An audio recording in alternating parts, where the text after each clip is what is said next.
It has become a positive. At the time, it was the toughest decision I've ever made.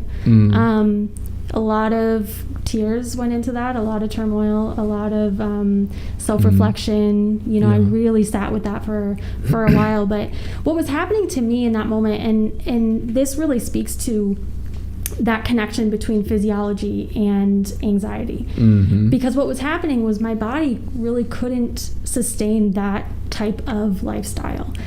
So for those of you who don't know, when you are a brand new flight attendant, you are on reserve, meaning that you're on call 100% of the time, and you're really at the mercy of crew scheduling. And 24/7. 24/7. I mean, it's never ending. And they can modify you and all these things. So,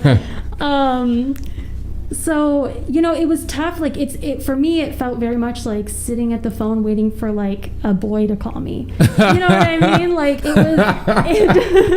I can't say I know what that's like. I'm Andre, and this is the Speak Your Life podcast, where we talk about everything as it relates to education, careers, values, mentors, and anything to do with purpose.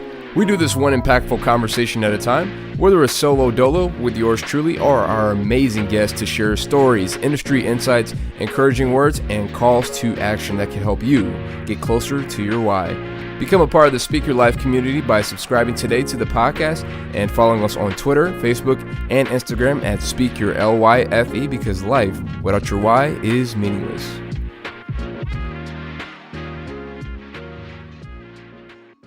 Okay, the first podcast interview with a mask on. Here we go. I am smiling under the mask. You couldn't tell. I can tell by your eyebrows. Yeah, those eyebrows say everything. But yes, today we have a very special guest, and she graduated with a bachelor's in English from Aquinas College in Grand Rapids, Michigan. She is currently pursuing a master's degree at DePaul University in writing, rhetoric, and discourse with a concentration in professional digital writing. She was a former flight attendant and coworker of mine, and now is the co-founder of Jenna and her mom, is a social anxiety coaching company. So please welcome Jenna. Hello, thank you so much for having me. I'm excited. I didn't expect to be wearing masks today, but hey, with these times, I've learned to like go with the flow. I've become a professional at going with the flow, and I don't know. I just you have things, a visual of like what you think is gonna happen, and then something else totally happens that you didn't even expect. So. Yep. I think we've all learned that lesson, so here we are. For sure. If you didn't know it before, you know it now with this pandemic. So. That's right. That's right. So I don't even know what the difference between weird and normal is anymore, because honestly, it's kind of blurred lines nowadays. So, but anyways, man, it is a little hot today. The Chicago weather is, I will say this: it's hot, but I feel like yesterday was worse. For sure. Yeah, for sure. And it was so humid yesterday. It was it was a million times worse. I felt like. But guys, we just got some chai tea and coffee, at the French cafe. It was very fancy. They gave us a little macarons in this little box. She even asked me if I wanted a ribbon. I was like, no, it's okay. I just want to be regular. I'm not that fancy today, so thank you so much. But anyways, let's go ahead and get into things.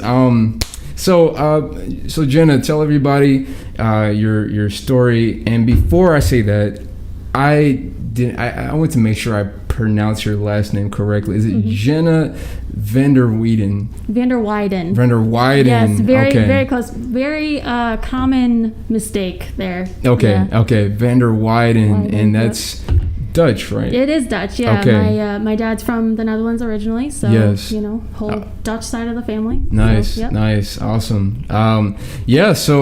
So Jenna, here at the Speak Your Life podcast, we like to focus on one of the two most important things in life: knowing when you were born and why, and that journey in between to getting to why you were born.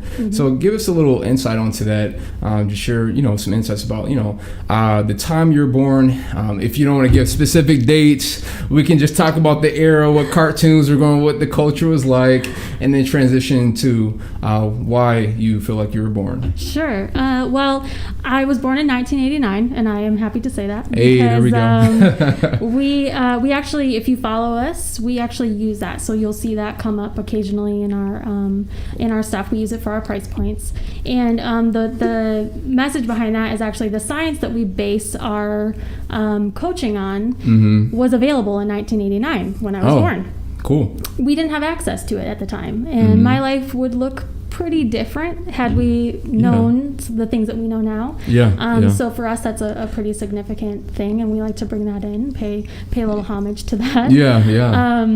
But yeah, I grew up in a Midwest town, very normal kind of background, normal family, lots of love, lots of support, all that. What's interesting about my story, and then this really sort of leads into my journey and how I kind of found my purpose.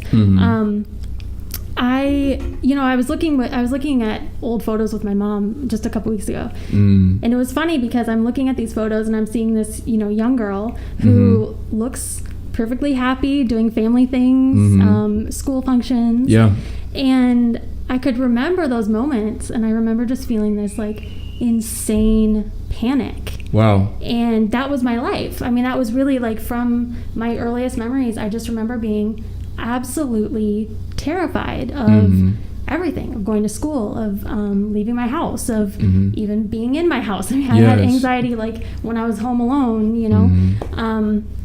so it's interesting how you can kind of live what looks like on paper a pretty typical happy normal life, but a lot of my choices, and most of my choices, were really dictated by that panic that I was feeling. Wow. And so it really changed the trajectory of my life. And we can get more into that later, but it did lead me to finding my purpose, which was, after living this social anxiety journey for so long, because I really didn't find my way out of it until I was about 29 years old, to be honest. That was really the turning point for me, and it took that long, to kind of figure out like how to get out of that and how to become the person that I always wanted to be, and the person that I always felt that I was on the inside, but couldn't project into the world. So now, my purpose is to share my experience and teach others, how to also kick anxiety out the door, so that they can live their lives the way that they want. Wow. Yeah, I think, this episode specifically here is so important to our listeners, especially in a time like this. Obviously with pandemic, we have social injustices, unrest in this country. There's a lot of uncertainty, there's a lot of anxiety, there's a lot of people feeling an extremity of emotions, from maybe really happy, from spending family time with each other, or to like really sad or really angry with the unjust killings that we've seen in the Black community and stuff like that. And so I think it's so important, what you're doing and what you and your mom bring to the table in regards to like what we're facing as a country, what we're facing in the world together as society. And so it's oh man, I think we were supposed to do this podcast like back earlier, like in March, I think. But I think honestly this is the perfect time, this right now, because all this stuff didn't happen. I mean, I feel like we had all these things that was like, I feel like the build up to this moment right now, where it was an avenue or a means in which more people walk that path of anxiety, of a maybe a darker tunnel towards more anxiety, towards more depression, towards more feelings of discomfort and things like that. Excuse me. I know for myself, when George Floyd died, I mean, just as a black man, I don't know, I felt, I'm not clinically, depressed or anything like that. I'm not going to say that. Sure. But I did feel depressed. I don't have depression, but I did feel depressed, and I felt that for days. I didn't feel like wanting to do anything. I didn't want to do any podcasts. I didn't want to get on social media. I didn't want to do anything like my normal routine. It knocked me out of my normal routine, because I just thought about my own safety, and I'm just like, or my family. I'm like, that could have been my dad. That could have been me. Right. And so reading on anxiety and just learning about what you guys do, I think this is the moment to talk about that. This is the moment. It's perfect.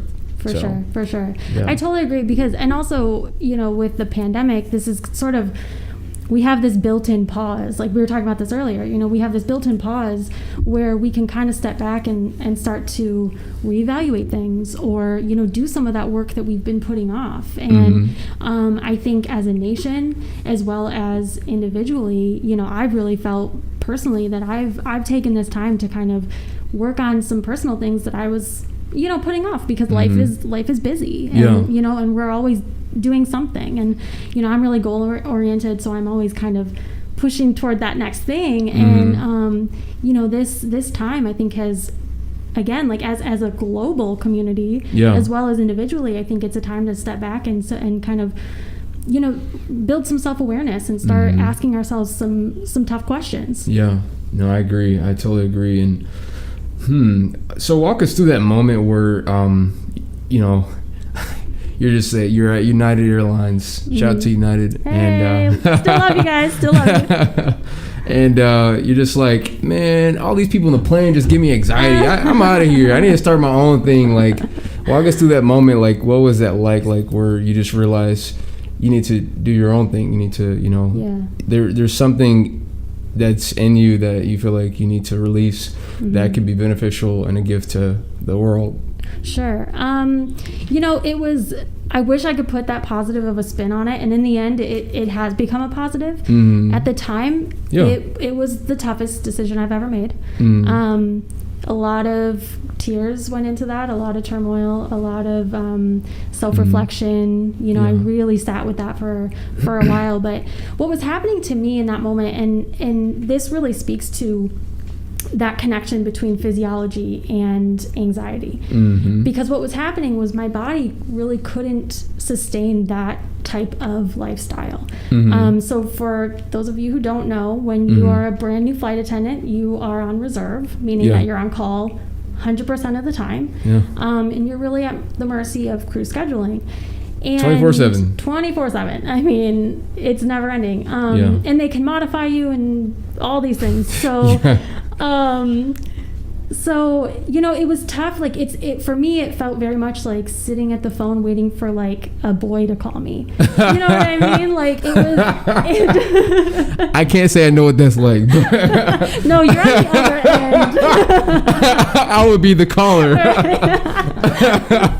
Well, all you ladies out there can totally relate to this. Yeah. But yeah, I mean, so for me, like the mentality of that was tough and destructive, and what happened was, so a little bit of backstory. So the connection between physiology and anxiety is what has been something that's been huge for me in moving forward in my life. I really lived the first 27 or so years of my life having no control over my anxiety, and I did all of the traditional therapies and medications and all that stuff, and for me it didn't work. It actually made it worse. So I ended up I could not function like I wanted to, and I couldn't really function in society in general. So and I have high standards for myself, and I'm, like I said, I'm goal oriented. I'm motivated, you know, I want to like achieve. Yeah. And so it was really, really tough for me to not be able to do the things that I wanted to do. So long story short, you know, my mom and I went down this sort of Google rabbit hole, and we kind of found these connections between gut health and anxiety, and food is medicine, and you know, looking at your physiology, and really treating the body in order to treat the mind. And that was a completely new approach for us. We had never, you know, it was always sort of mind over matter, which for me just never worked. It was always way harder than it needed to be. It's okay. Sorry. So tell me it didn't happen. So I really had to kind of figure out and like build this self-awareness between my body and what I was doing in my environment, what I was eating. You know, I had to look at a lot of those things, and then, you know, we went in and we did like blood tests and things like that, so we could see where my levels are and all of that. So when it was finally when I started to treat my body that I was able to like feel better in my mind. And so that was really amazing. So that sort of beginning part was what even got me to a point where I was able to apply to be a flight attendant and pursue that, you know. But what we didn't know at that time was that I had a histamine intolerance, which is a new thing. Kind of people have not heard about this. This is kind of just starting to come out. And basically there's a direct correlation between histamine and panic. And that was really what I was feeling all the time, really. I mean, I would it's hard to describe to someone who's never experienced it, but it's kind of like being on the verge of a panic attack all the time. And you can't function in that. Like, it's really difficult to be able to have a sharp mind and be able to like interact with your environment in the appropriate ways when you're really in that like fight or flight mode. And that was really my life. So when I was a flight attendant, I found that it was just really difficult to do my job because my body was just reacting. Like, my hands would be shaky. You know, I'd have heart palpitations. I couldn't breathe correctly. Like, I have this thing. So I would have this thing where I would inhale, but I wouldn't exhale. So like, you're literally sitting there like hoarding this oxygen and not letting anything out. It's crazy. And that really it's a full body experience. So because of that, I wasn't able to show up in my job the way that I wanted to, and it was really sad for me because I really identified as a flight attendant. It's a family business for us, you know. I had a really tough time walking away, and I still look back at my days where I look back and I go, man, I wish that would have worked, you know. But it's really a perfect example of what anxiety has the control that anxiety has had over my life, because that was one of the bigger sort of things that where it dictated, you know, what I couldn't do. But it was happening. It's that type of thing has happened my whole life. I've had to course correct because anxiety was keeping me from my passions and keeping me from cultivating things from, you know, my whole life. Wow.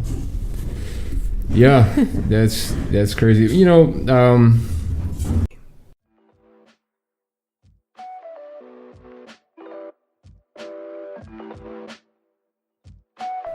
the BBC reports a U.S. workers' online study said that nearly 70% agree public speaking skills are critical for success at work.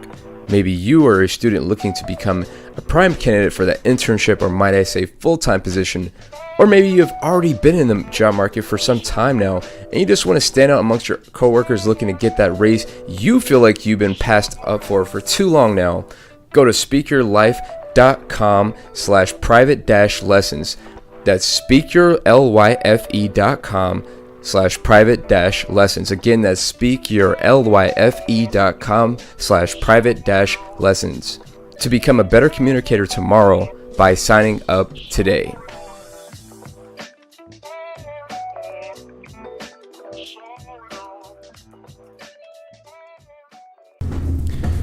I really am a true believer in everything happening for a reason, and just I don't really believe in coincidence. And even though I know you wish it worked out with being a flight attendant, but I think this is for a reason. Sure. Yeah. I mean, obviously we wouldn't be here Mm-hmm. having this conversation if that never happened. So, Yeah. and you know what you're doing is bringing benefit to a lot of other people who maybe they were struggling to go in and see a coach face to face, and they appreciate the comfort that you guys bring them with the video chats and the online interface. So I really do believe that everything happens for a reason. As I mean, that's so typical of a saying, but I think that's true. I really do. Yeah, I couldn't agree more. And I think what people I think a lot of people tend to forget, or maybe they don't give themselves grace for this, but we can only do what we can do when we can do it. Yeah. There's so many times in my life when someone was coming to me and saying, hey, you need to do X, Y, Z. Well, I had to learn that, I had to move at my own pace, and I was going to do X, Y, and Z, but I was going to do them when I was ready to do them. And I really, you can't force yourself into doing something that you're not prepared for, because at the end of the day, if you do that, or at least in my experience, when I did push myself to do things that I wasn't prepared for, typically I botched it, or I would walk away feeling embarrassed because I, said the wrong thing, or I, couldn't react to something appropriately, or whatever. I mean, there's so many examples, but I think that's a big lesson that I've learned, and anxiety has had a key role in playing that for me, pointing that out to me, because it made me accept that I was on my own rhythm, and that's okay. Yeah. Because it has to be okay, because otherwise I won't be able to do anything. I won't be able to progress if I don't accept and give myself that grace to be on my own timetable. I agree. I was reading, I think it was the Anxiety and Depression Association of America was talking about how it's about 25 million Americans suffer from anxiety disorder, general anxiety, GAD, and I think it's 1 in every 5 people suffer from anxiety. And I'm like, wow, that's crazy. I didn't think it was that many. But yeah, it's a staggering amount, and I would venture to say that every single person knows at least one person, whether intimately or an acquaintance, that really struggles with anxiety. Yeah. And you can't always see it. That's what's crazy about it, is I remember being in such a panic mode, and facial expressions would be deer in the headlights, was not able to function in, interactions with high school friends, college friends, name it, but nobody knew. No, we didn't even use the word anxiety between my mom and I until I was well into high school, and I wasn't diagnosed until I was, I think 18. I literally as a child thought that everybody had as much fear as I did, and that they just hid it better. Yeah. Because I had no idea, because I was born with it. I mean, I will attest, I really believe I was flat out born with it. So when you grow up that way, it's your normal, it's your everyday. So you don't even necessarily know that you have something that can actually be treated in some way, shape, or form. And I think that's why the conversations are so important, and why it's so important to have that in the home as well. And that's one of the things that my mom and I are passionate about as well. We try to help our the people that we help. We try to how do you talk to your family about this? How do you have that conversation, or and stuff like that, because I think that's so important. Because otherwise it can go misdiagnosed for so long, and then you kind of lose your life. You don't get to start it until way later, and it's sad. You're just trudging through each day rather than really living.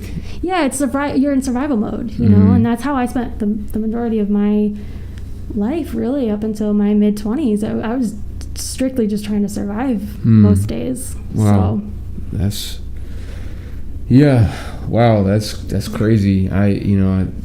I really feel for people who, you know, who have different, you know, disorders mentally, because you know, there's a lot of people that, you know, they look good on the outside, like they look healthy, they look, you know, they go to the gym, and you just don't know what's behind that smile on their face on Facebook, you know, a picture they post, or you know, whether you see them in the store or church or wherever you go.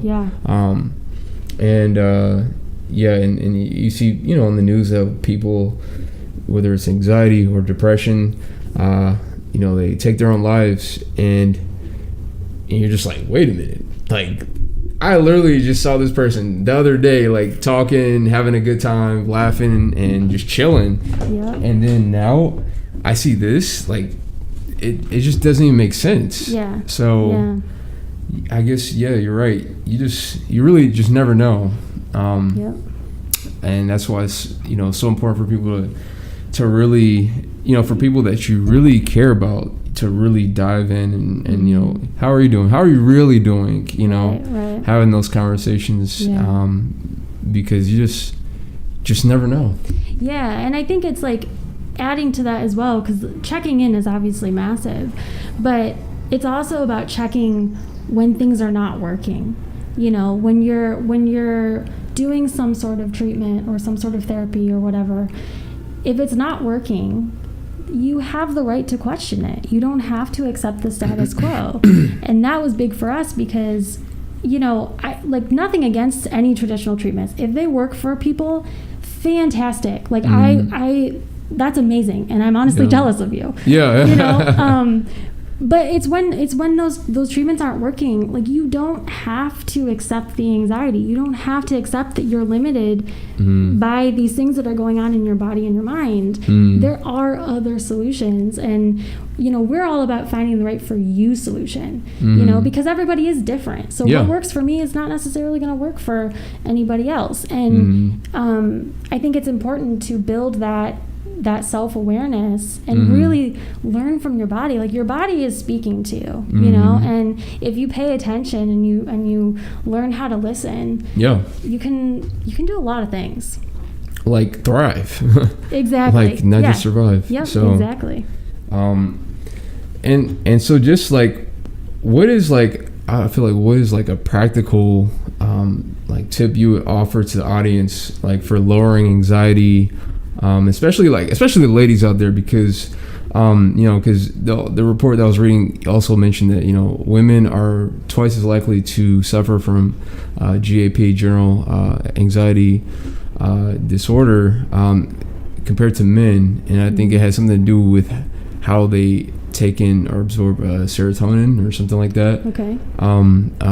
Something I read about that, but I don't know, what is one practical thing that you would... Let's see. There are a lot of different things. I mean, you can look into, you know, like, I think my thing is, what helped me was starting to build that self-awareness and really look at, okay, you know, what's my environment look like? What's my lifestyle look like? What am I eating? You know, am I around certain chemicals all the time, or do I have mold in my apartment? You know, stuff like that. And really pay attention to, like, is that affecting my body? Is it affecting my sinuses? Is it affecting, you know, do I have joint pain? Do I have gastrointestinal issues? Because the thing is like, anxiety is so much more than just feeling a little afraid. There's a lot of other symptoms that go along with it that a lot of people don't really attribute to it. So we're talking joint pain, we're talking gastrointestinal issues, we're talking headaches, acne, severe acne, chronic fatigue is massive, you know. So I think, like, one of the things that I would start doing, and again, this is just sort of base level first step, just start writing some of that stuff down. And I know that's a lot easier said than done. I'm not a massive journaler. I kind of hate keeping journals and you know, all that stuff, but if you start paying attention and start making those connections, you can start moving toward what's going to work for you, you know, and that's ultimately what's going to get you toward the life that you want to live, free of the anxiety and free of... Hey, this is Teddy from the Wanting Less podcast. I got a quick story for you. In 2018, my life was turned upside down. I found myself broke, depressed, exhausted, newly single after 8 years. Today, almost 2 years later, I've completely altered my financial destiny for the better, landed an amazing woman who loves me for me, and I've increased my happiness exponentially. How did I do this? How did I start fresh, but well this time? Simple, really. I made it my only focus to determine what mattered most to me, to block out the rest and get after it with a vengeance. Oh, and I didn't do it alone. Listen and subscribe to the Wanting Less podcast wherever you listen, and if you want to learn more, check out wantingless.org. Maybe today's the day that your life takes off. Talk to you soon.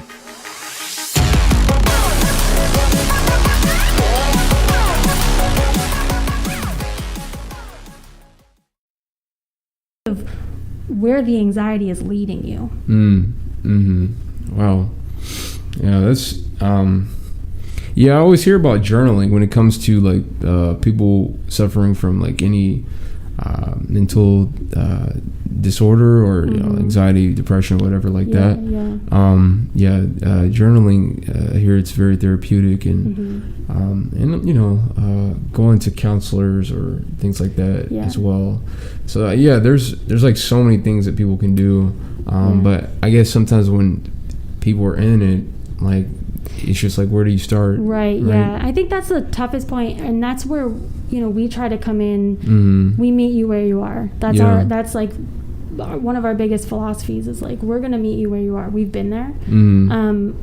We have this dual perspective where I lived it. My mom supported me, and it really took the two of us to like live my one life. Wow. So one of the things, like, I don't want to push journaling too hard because I honestly can't even like. I'm not doing it myself. If it works for you, cool. I love it. Do it. But for us, it was more like questioning what wasn't working. Okay. Not allowing the status quo to just be the be all end all, and then paying attention to those connections between physiology and what was going on in my head, like anxiety or brain fog, or mood swings or obsessive thoughts or whatever. Like, there are a lot of physiological root causes. And when you start looking at your body, like, you really can start making strides toward decreasing that anxiety at a level where you're not feeling it. And I think that's what's kind of missed in anxiety conversations. It's sort of, let's accept the anxiety, let's work with it, let's manage it. And I think that's all valuable work. I mean, I definitely did all of that work, and it helped me to, build on, like, I was building on that work, which is great. But at the end of the day, like, for me anyway, it always felt like there was Jenna, the personality, like me, who I was at my core, and then there was anxiety. So it was like this internal constant battle, and so for me it always felt like so much bigger than just mind over matter and just change your behavior. And I feel like I'm getting off on a tangent, but I guess my point is like, like, if that's how it is for you, the general you, like, pay attention to that, because there are some other things that you can do. And you can look at histamine intolerance is huge. You can look at pyrrole disorder. You can look at inflammation, and there are real, like, lifestyle changes that you can make that will undercut that anxiety so you don't even feel it from the start. And that's what changed my life. Wow. Yeah, because I remember earlier we were at lunch and you were talking about like the histamine disorder, and I was sitting there eating hummus, and you're just like, that's a big source of it. And I was like, oh really? Wow, that's crazy. Like, should I just like close this so you don't have to like, look at my hummus and be jealous? No. But yeah, for those of you hummus lovers out there and you just feeling some type of way after you eat hummus, you might want to consider that you might have some problems with your histamine. So how would you encourage like someone who's experiencing like anxiety and or even somebody who's not experiencing anxiety. Just like when it comes to pursuing their passion, pursuing their purpose, or what something that they thought about doing, like you took a leap of faith and did with, going from United to now having your own company. So how would you encourage anybody out there? That's a loaded question, because with anxiety, it really does it forces you into that box. It forces you into something that, or at least it forced me into a lot of corners. Yeah. And it really wasn't until I found what worked for me to decrease it from the source that I was able to make those steps, Yeah. So I think my biggest thing is be nice to yourself, be kind, be compassionate to yourself, let yourself off the hook a little bit. It's okay to have bad days and things, and it's okay to be struggling. But at the end of the day, also, put in some research time. Look at things, alternative medicines, or alternative treatments. Especially if something's not working for you. If something is working for you, great. Full steam ahead. Do it. Dive in head first. Yeah. But that was the big thing for me, was I was done with anxiety. So I was I will do anything. Put anything in front of me, I will do anything. I tried all sorts of therapies. I did hypnosis and, and not knocking hypnosis. It's actually pretty cool. Yeah.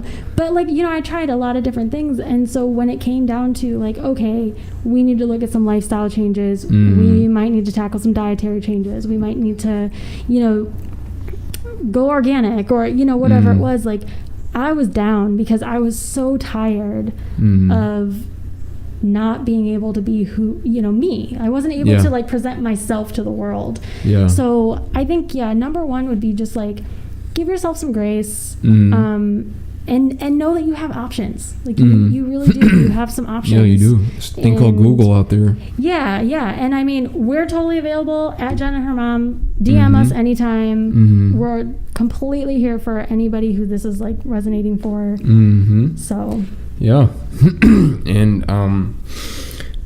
when it comes to living your life and letting people see the real you, and not mask your life behind this wall of anxiety, it seems like there must be foundational pieces in place for you to build your life on. So that there's some stability, so there's consistency in your life, where you just feel like you're living, you feel like you have peace, you feel like you have love within, so that you can give to others. And here in this podcast, we talk about looking at life like a house, and the question is what is a foundational piece of your life, or your house? One thing that you would say. Oh, just one. There's so many. That's so hard. That's what makes it a challenge. I know. I think one of the biggest things for me in my life, anxiety or no anxiety, has been personal growth.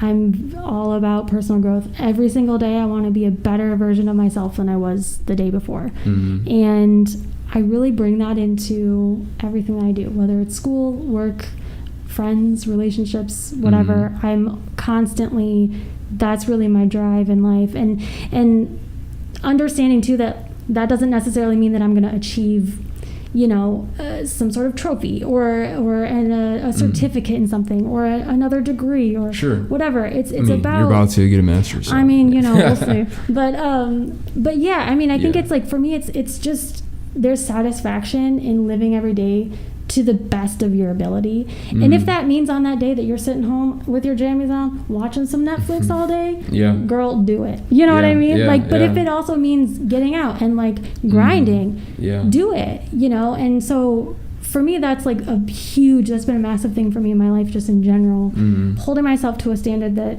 I can be proud of, and meeting and or exceeding it, and just wanting to at the end of the day, when my time is up, I want not even necessarily anyone else to look back, but I want to be able to look back and go, you know what? I died the best version that I could have been on that day. Yeah. So that's massive for me. Yeah, that's great. That's awesome.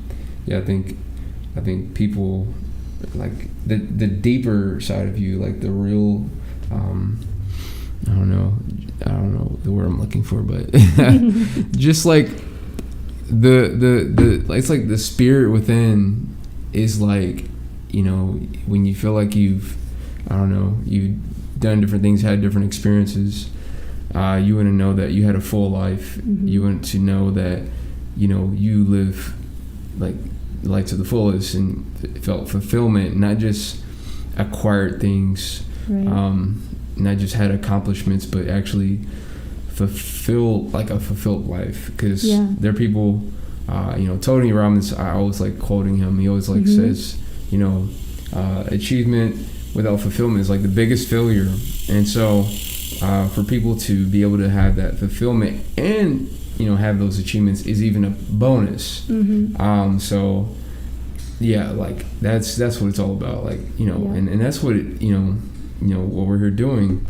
You're pursuing your purpose, helping people with anxiety, something that you've gone through yourself, and you know, you're sharing your story here and other platforms, and you're getting the message out there, and letting people know that, you know, it's gonna be okay. It's you know, they don't have to go through this by themselves. For sure. And you know, it's you know, it's like we're all in this together type of mentality. Yeah. So absolutely.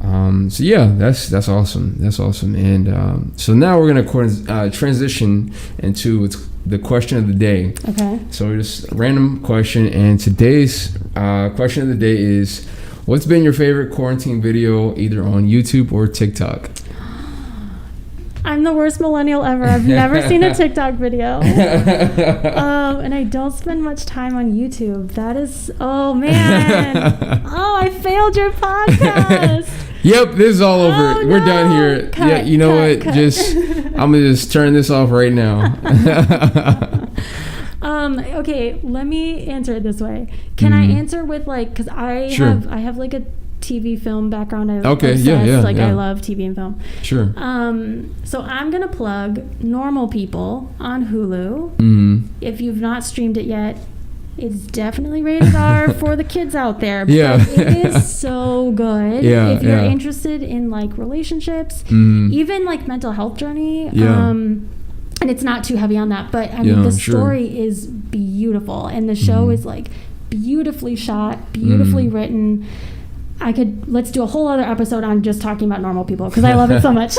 Yeah, that's part 2 and 3 and 4 and maybe 5. But all right, cool. Yeah, so thank you so much for being here and just sitting down and talking. This has been great. And hey guys, I just wanted to encourage you to subscribe and follow Jenna on and her mom on social media, whether it's on Instagram or Facebook, at Jenna and her mom. So that's JENNA and her mom. So and thank you guys so much for listening to this episode. Be sure to follow and subscribe to the Speak Your Life podcast. Again, we want to thank you so much for joining us. Subscribe. We're on Spotify, Google Play, or Apple Podcasts. Be sure to leave a review if you've connected with anything into today's episode. And if you have any questions, comments, or just want to hit us up on Twitter, Facebook, or Instagram, you can find us at Speaker LYF, because life without your Y is meaningless. Last but not least, podcasts are free to listen to, but they're not free to produce. So for that reason, we have a Patreon account, and so we'll leave the link below. And you can leave as low as $10, $5, or even $1 a month. Thanks again for joining us. Love you guys, and see you next episode.